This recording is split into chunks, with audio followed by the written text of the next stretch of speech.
ওই সাইন্টের নাম ছিল ভ্যালেন্টাইন। ও নিজে ছিল একজন চরিত্রহীন,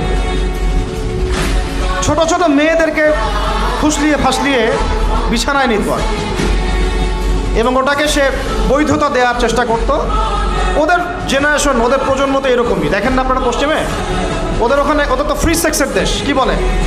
ফ্রি সেক্সের দেশ, মানে যে যার সাথে ইচ্ছা সেক্স করতে পারে। এখানে বৈবাহিক সম্পর্ক করে সেক্স করতে হবে জরুরি না। ওখানে যে যা, এটা বাক স্বাধীনতা, ওদের ব্যক্তি স্বাধীনতা।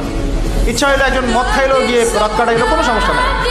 ইচ্ছা হলে একটা ছেলের সাথে রাত কাটাইলেও কোনো সমস্যা নাই। ইচ্ছা হলে একটা হিজড়ার সাথে রাত কাটায় কোনো সমস্যা নেই।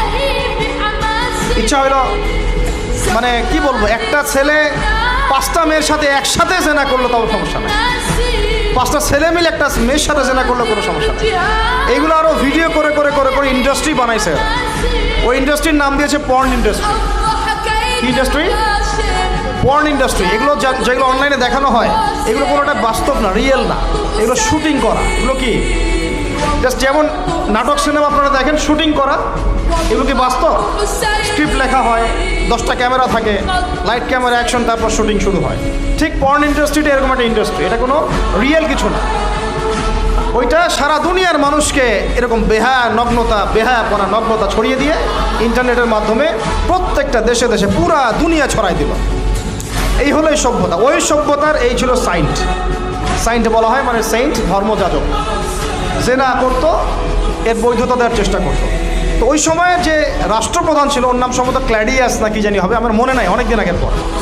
মেবি দ্বিতীয় ক্ল্যাডিয়াস হতে পারে, নামটা ভুলও হতে পারে, দেখে নিয়ে চেক করে। এ আবার ছিল একটু সৎ।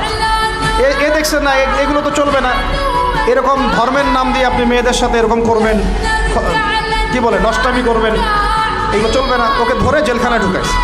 জেলখানায় ঢুকানোর পরে একজন কারারক্ষী আছে, ওই কারারক্ষীর মেয়ে আবার অন্ধ, আর এ সাইন্ট আবার চিকিৎসকও ছিল, সে আবার ট্রিটমেন্টও করত, চিকিৎসকও ছিল।